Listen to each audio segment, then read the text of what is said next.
13,000 metric tons of solid waste, more than many African countries produce in a week. But less than half of this waste is properly collected or disposed, while the rest piles up in streets, markets, and growing dump sites across the city, turning communities into ticking time bombs. From Ojota to Agege, Ayobo to Iyanoba, and across Lagos, waste is piling up faster than it can be managed, threatening both the health of residents and the environment. Very, very hard, like just to struggle for myself and for my kids too. So that life in this place is just like just for you to look for somewhere to just hide your head, just put your head. And they face a lot of challenges here in this place because like what I'm saying here, the place they live, kind of work they do, where they cook and what they eat every day. It's going to affect them because many of them are here just for them to survive. There is just one of two things that is come up is that they will have to sell something before they will see money here to eat. Either they sell plastic or a rubber or keg or nylon. So they will need to sell it. They will work hard to get the money here. But in this place, you see a lot of people, they are living here. It's not like they don't have the money to rent house, but the money is too hard for them to see. Even though if they see the money safe, they will have to buy something. If rain fall, you will see a lot of water before you are coming into this place. But beyond residents, thousands of people depend on these dump sites for survival, selling food and scavenging recyclables in risky and unhealthy conditions just to make a living. The question remains, how is the government tackling this challenge, and what is the plan for communities like Ojota, where the health of thousands is at stake? We have monitoring and compliance officers who go around to enforce environmental laws. So since last year, we've arrested and prosecuted close to 200 offenders for littering, for dumping bulk waste. And we've also sealed a lot of facilities, commercial facilities that have not been obeying the environmental laws. We need to reduce the amount of waste we're generating. We need to reuse as much of that waste as possible, and also to recycle as much as possible. And that's the gospel we've been taking throughout the state. We're currently running a 2-bin system in Lagos. We have 2 bins, a green bin for general waste and a blue bin for mixed recyclables. And we have 80,000 of those, which we're selling through our websites. The 2 legacy dump sites at Olusosun and Solus 3 in Igodo. Each dump site will be replaced by a transfer loading station. From these transfer loading stations, we'll transport waste to new material recovery facilities, one in Ikorodu and one in Badagry. And those 2 sites collectively will process about 4,000 tons of waste out of the 13,000 we generate daily. With this sensitization, we hope that the market women actually comply with the rules of the Thursday sanitation. That's number 1, which is very essential. Number 2 is to keep their goods and the things they sell in the proper places they are meant to keep them.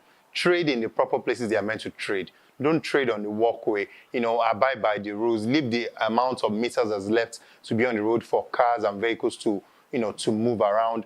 And not only that alone, it's also essential for our market women as well. Once they are done with the day's trade, they should clean and sweep, the place that they've carried out their trade, their stores and their shops, put it in a proper, nice waste bin, tie it up, and take it to where the lawnmower operatives are meant to carry out, their duties, and make sure the disposal is as neat and as clean as possible. Because that's where we buy our food. That's where we buy a lot of things to take to our houses. And if it's not properly kept and the hygiene is not well done, we run dangers and, risk of having food disease and, disease outbreak. While government agencies continue to emphasize citizen responsibilities, residents insist that stronger intervention and real actions are urgently needed to prevent further environmental and health crises. In addition, we have waste-to-energy projects planned for our EGBETOKUN dump site, which has been closed. That's by the free trade zone. There's going to be a waste-to-energy plant there to be constructed by Harvest Waste, a Dutch company. And that waste-to-energy plant will take in about 2,500 tons of waste daily to generate 60 to 80 megawatts of electricity to power the future of Lagos. Loma has a partnership with Lamata to build a biogas plant that will take in organic waste, both solid and liquid organic waste, and generate biomethane to power the mass transit fleet of Lamata and the compactor trucks that we use for collection of waste statewide. For us as a local government, it's something we've done with our legislative arm within us here at Agege local government, is to make sure that anyone caught disposing waste the wrong way is going to be fined 50,000 naira, and they would also sign an agreement that allows us to know that once they do the same thing again, is either they pay more fine, and also we also hand them over to the necessary authorities to carry out all other regulations on the all other enforcement on them. For example, some people actually go to serve jail term, in regards to dropping refuse, illegally. That's one thing. And also environmental sanitation. People that don't sanitize, carry out sanitation in their houses, clean their drainages, will seal up their houses and ensure they pay a fine. After sensitization, which is the month of September, we are also going straight to inner street sweeping. We'll be bringing out people from the communities who will be appointed as street sweepers, and we'll pay them to make sure our inner streets are clean. We'll be making sure we carry along and the stakeholders around the ones that are nominated by the government to to sweep the major highways, across local governments. Also, we are building an enforcement team, creating an enforcement team to manage people who have decided that they want to drop waste illegally. And not only that, we are also creating a drainage team that will be clearing all drainages across our local governments. We are also empowering and ensuring that we strengthen our own local security operatives to help us ensure that we catch people who are dropping waste illegally. For now, Lagosians wait and hope that promises of cleaner, safer communities will move beyond talks and become a reality. Imisioluwa Afumisho, African News 24 TV.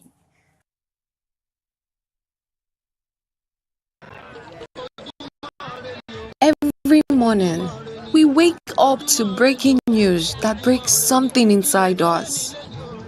Another girl gone, another mother wailing, another life violently erased. What used to be rare is now routine. From city corners to quiet towns, girls are being haunted in a society that's slowly normalizing their disappearance. The word scrolls past their faces on social media, their names trending briefly before vanishing into silence. Street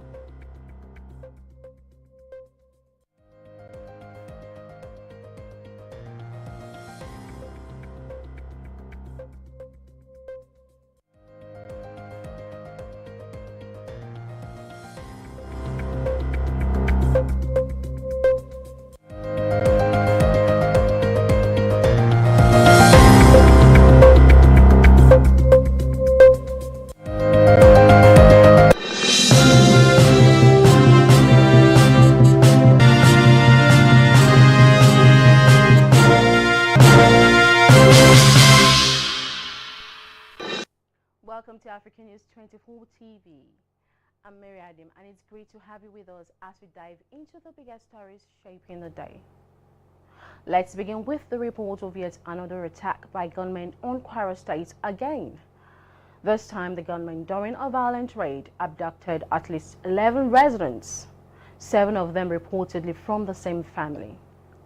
The attackers stormed Ishakpa community near Iroko in the Ekiti local government area, where worshippers were abducted last week. Eyewitnesses reported that more than 20 gunmen stormed the community around 6 p.m., arriving with a large herd of cattle and firing shots indiscriminately. In the chaos, an elderly woman was hit by a stray bullet. Among the abducted victims this time are a pregnant woman, 2 nursing mothers, and several young children. Residents said the attackers moved through parts of the town, leaving bullet holes in the walls and doors. 47 shells were later recovered across the community after the gunmen fled. Meanwhile, the Inspector General of Police, EGBETOKUN, has arrived KEBBI State on an official visit amid heightened security concerns following the abduction of schoolgirls from MAGA community. During the visit, the IGP meets the KEBBI State Governor Nasir Idris to discuss ongoing rescue operations and broader security strategies. EGBETOKUN also addresses officers and men of the Nigerian police force in the state, reinforcing the commitment of the police leadership to ensure the safe return of the abducted students. Lawmakers from the southeast have appealed to President Bola Tinubu to grant clemency to Nnamdi Kanu, the leader of the indigenous peoples of Biafra, IPOB. Nnamdi, following his life sentence on terrorism-related charges. The caucus says Kanu's continued detention is heightening tensions in the region and is calling for a political and humanitarian solution to restore peace and stability. We bring you more on this report.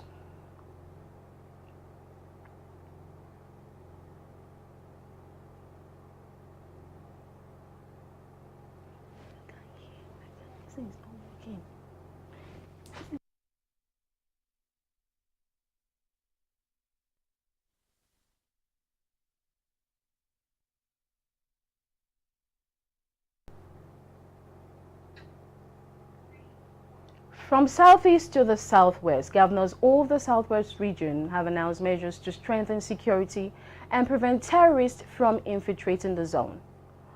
Meeting at the Oyo State Governor's office in Agodi, Ibadan, the leaders resolved to establish a joint regional security fund, a digital intelligence sharing platform, and enhance forest surveillance across all 6 states. The 6 southwest governors include Babajide Sanwo-Olu of Lagos State, Seyi Makinde of Oyo State, Dapo Abiodun of Ogun State, Lucky Ayedatiwa of Ondo State, Biodun Oyebanji of Ekiti State, and Ademola Adeleke of Osun State, represented by his deputy Kola Adewusi, attended the high-level meeting on security, economic development, and regional integration. Presiding over the session, Forum Chairman Babajide Sanwo-Olu stressed that safeguarding lives and property in the region remains non-negotiable. The governors also agreed to regulate interstate migration, clamp down on illegal mining, and intensify documentation of foreigners. They reiterated their collective support for the creation of state police, describing it as an urgent necessity. Set up a Southwest Security Fund, which will be set up under the Dawn Commission, and this fund will be administered by a forum of special advisors on security of all the Southwest states, and they have been mandated to ensure that they keep on a monthly meeting amongst the 6 special advisors. 2, the forum also set up a joint security intelligence sharing and communication platform. The forum resolved to establish a live digital intelligence sharing platform amongst all the 6 Southwest states. This platform will exchange threat notification, will ensure that incidents are logged, traveler and cargo alerts, and coordinate state-to-state response among others. 3.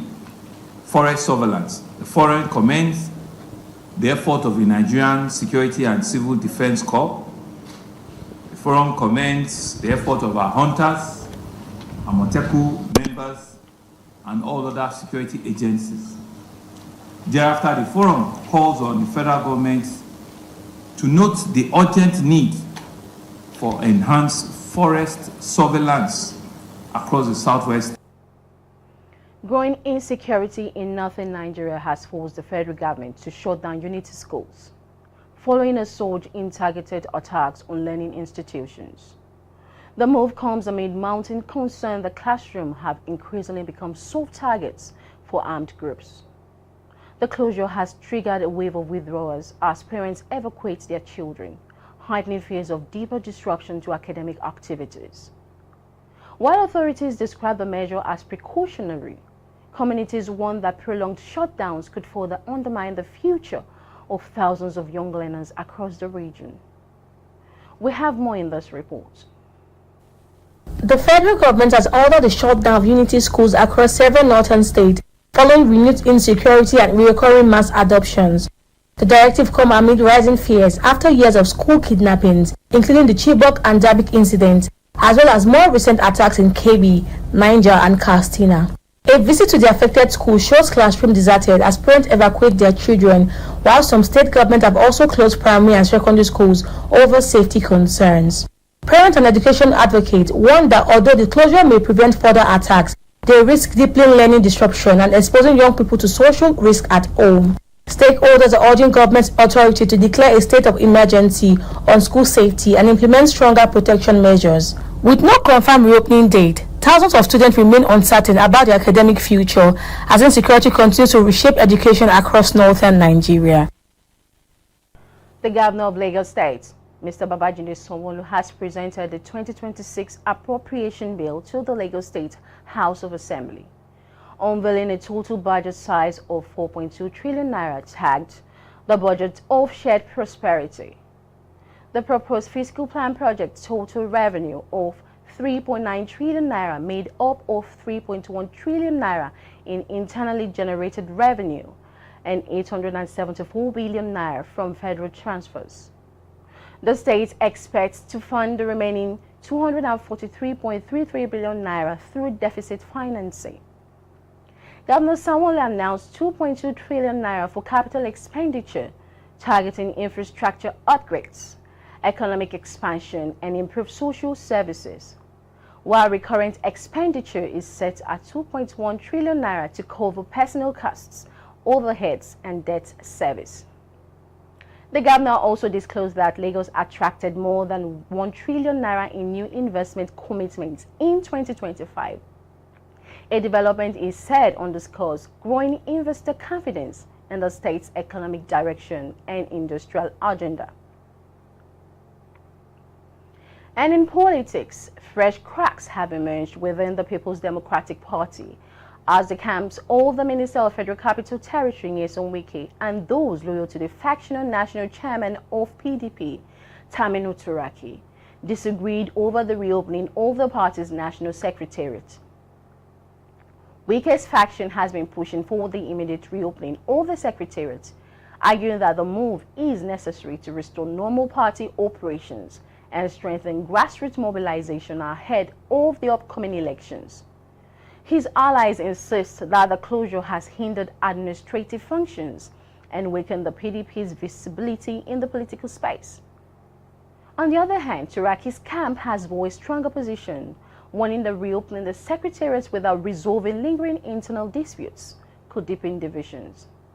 They argue that reconciliation and restructuring should take precedence over physical reopening, stressing that the party risks further instability if the matter is rushed. In business news, the Monetary Policy Committee (MPC) of the Central Bank of Nigeria is expected to announce another cut in interest rates today, as policymakers grapple with persistent inflationary pressures and sluggish economic growth. The anticipated move comes amid growing concerns that high borrowing costs have stifled investment and slowed consumer spending. By lowering rates, the MPC aims to stimulate economic activity, encourage private sector expansion, and boost investor confidence in the Nigerian economy. On the foreign scene, Apple has announced that it is quoting jobs across its sales teams to strengthen its customers' engagement efforts. Apple announced this on Monday, noting that only a small number of roles will be impacted by the layoffs. An Apple spokesperson told Reuters that the company is continuing to hire and the affected employees can apply for new roles. The affected employees include account managers, 7 major businesses, schools, and government agencies, according to Bloomberg News. Staff who operates Apple's briefing centers for institutional meetings and product demonstrations for prospective customers were also affected. One of the major targets of the layoffs was a government sales team working with agencies, including the United States Defense Department and Justice Department.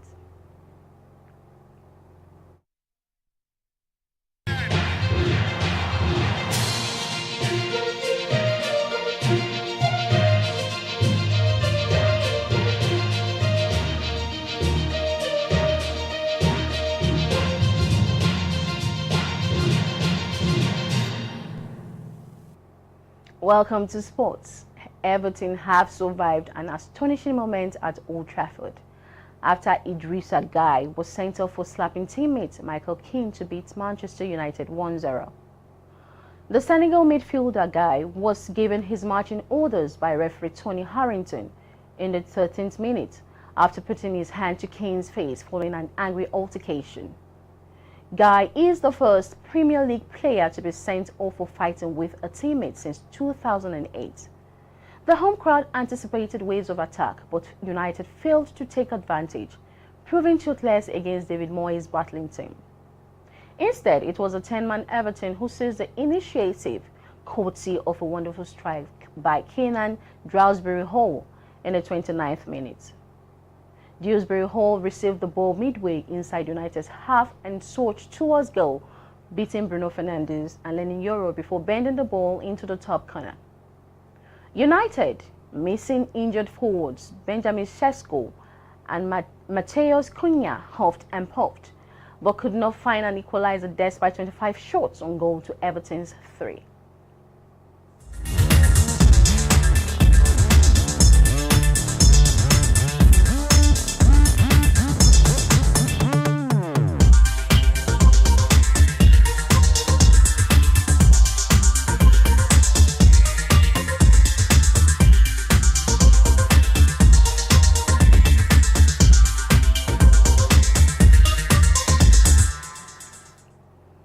In entertainment, the Ogun State government says it has commenced action to prosecute TikTok content creator Ademola Abiodun, popularly known as DJ Chicken, over multiple road crashes in the state.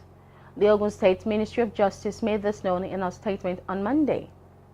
The ministry stated that DJ Chicken on November 1 crashed into 2 motorcycles in the Shagamu area of Ogun State, injuring a rider and a female passenger. The ministry said DJ Chicken was unremorseful and attempted to leave the scene of the incident, which provoked an angry reaction from passersby who mobbed him. It noted that after the incident, the Ogun State Police Command began an investigation and review all the circumstances, mindful to prioritize the medical care, privacy, and recovery of the victims. That's all for this hour on African News 24 TV. Thank you for joining us. Remember to connect with us on all our social media platforms shown on your screen and visit our website at africannews24.ng for the latest updates. We'll return at 6 o'clock with more news. I'm Mary Adam. Goodbye for now.